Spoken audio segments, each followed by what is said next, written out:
Hey guys, this is Luke, joined by Lucas on the Subway Sports Show, and today we're going to be talking about Cody Bellinger's All-Star MVP win, Juan Soto's first All-Star game as a Met, Malik Nabers and Skattebo's injury updates, and more. To kick us off, 2 nights ago, Cody Bellinger went 1 for 3 and knocked in 2 runs in the first inning off Christopher Sanchez. Ben Rice, the very next at-bat, picked up an RBI of his own, helping the American League defeat the National League 4-0. Cody Bellinger would ultimately end up winning All-Star MVP in his first appearance since his MVP campaign in the 2019 season with the Dodgers. Ben Rice went from a person in 2024. He was batting .171, 7 home runs, 23 RBIs, and a .613 OPS. So he's shown the league that he's a top 5 first baseman. He was also known in 2025 and 2024 unluckiest hitter in baseball. In 2024, he was batting .171, 7 home runs, 23 RBIs, and a .613 OPS. In my opinion, he has improved. The stats back it up. .279 average and a .971 OPS and 29 home runs offensively. He is, if not the best first baseman in the American League, and behind Judge and other players, he might win the MVP.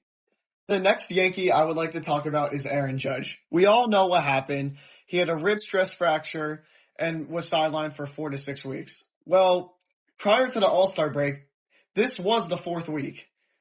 And still, no updates. We're supposed to be getting an x-ray soon.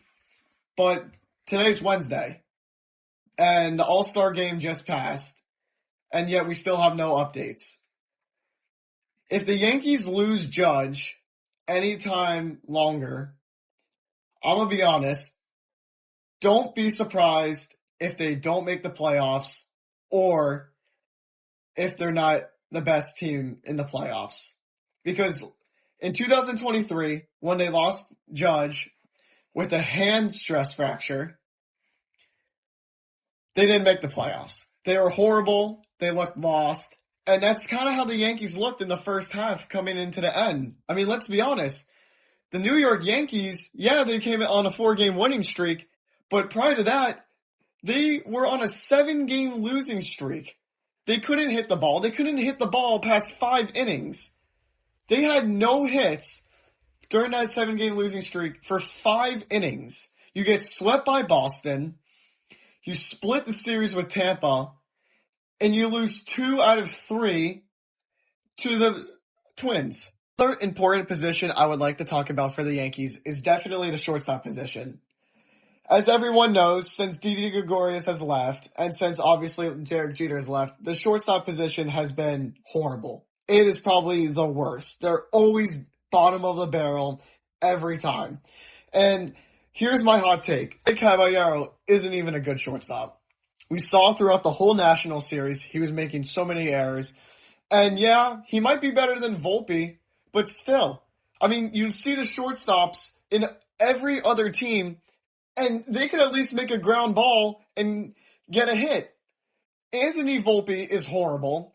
When he goes in these slumps, he sucks. He is the worst hitter behind Austin Wells in the Yankees. Jose Caballero, when he goes in a slump, he sucks. He's just like Anthony Volpe. And then what I don't like about the Yankee fans is that when Jose Caballero sucks, we want Volpe. When Anthony Volpe sucks, Jose Caballero was better anyways. The only problem that can be solved in this situation for the Yankees is you either A, you trade for one during the trade deadline, or B, you unfortunately have to call up the young shortstop George Lombard Jr. The only way I could see the New York Yankees win or go to the postseason is A, the hitting has to be above average. When they were on the 7-game losing streak, 197 batting average. 197 batting average for the whole team. So everyone was slumping. The ERA was in the double digits. It was about 11. So you have the batting average and the ERA, so that's not good. And then the bullpen blew almost every game. They were either getting blown out or they blew it. Okay? That's the only way to say it. And Stanton's got to come back. He's got to be fully healthy. I think the Yankees should take their time on Stanton, though. I don't think they should rush him at all. You could wait for him to come back in October. And Judge obviously has to come back. The only pitcher who has been good is Cam Schlittler.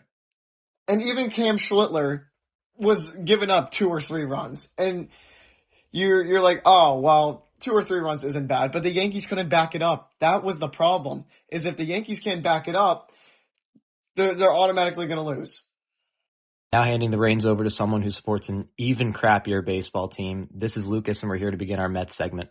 2 nights ago was Juan Soto's first All-Star game as a Met, and he was starting in left. Soto went 1 for 2 with a single, and he has had an amazing season in 2026, and he was absolutely robbed of an All-Star appearance last year. So it is great to see him get a starting nod in the National League this year. Prior to the All-Star break, Soto has been batting .290 with 21 home runs and 51 RBIs, along with a .967 OPS. Mind you, he has missed 19 games, and he's been one of the few bright spots on this 40 and 57 Mets roster, along with Carson Bench and AJ Ewing, the 2 rookies.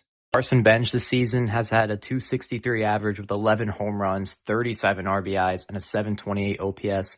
This was a guy that had an OPS in the 400s in the first month and a half or so of the season, but he started closing out his stance, and since then he has been one of the best outfielders in baseball, along with AJ Ewing, who since being called up, he's been an absolute prodigy. He has a .276 average with 7 home runs, 24 RBIs, and a .789 OPS in just 57 games.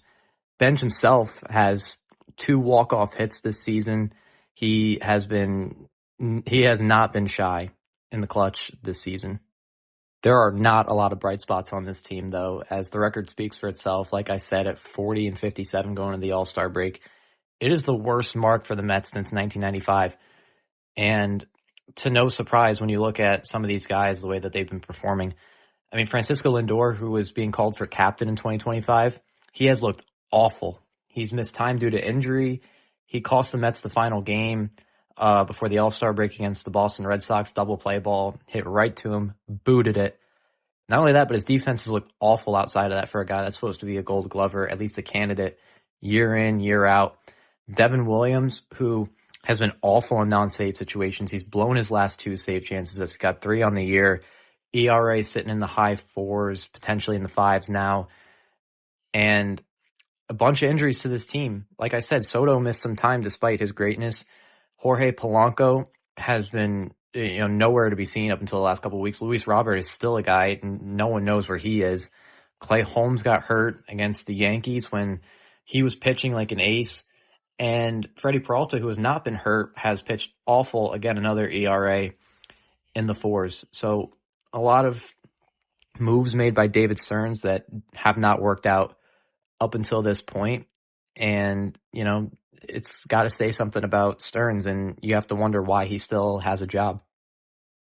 There is definitely some bright spots to the Mets pitching. While it's not much, Christian Scott has pitched to a 3.17 ERA, and while Nolan McLean has been slightly disappointing this season, he has still looked like a pitcher of the future for the Mets.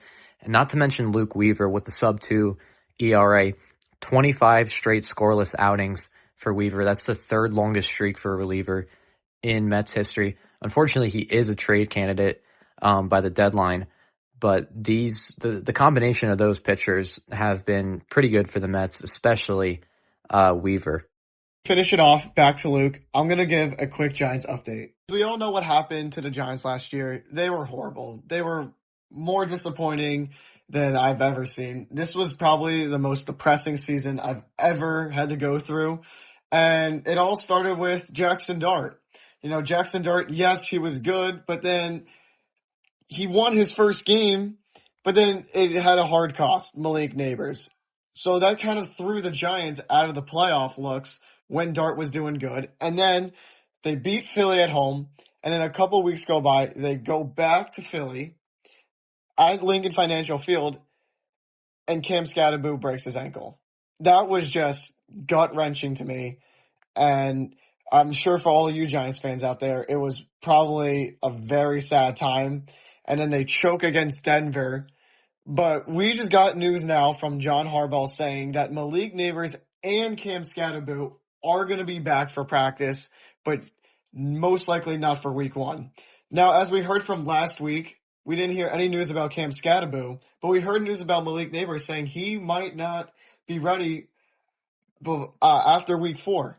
He said it might be week 5 or week 6. So this is very good news for the Giants that they're going to have their star wide receiver 1 with your star quarterback, and you're going to also have your star running back paired with Tyrone Tracy, who's a good receiving back. This was Lucas and Luke. We want to thank you guys for joining us, and we will see you next week.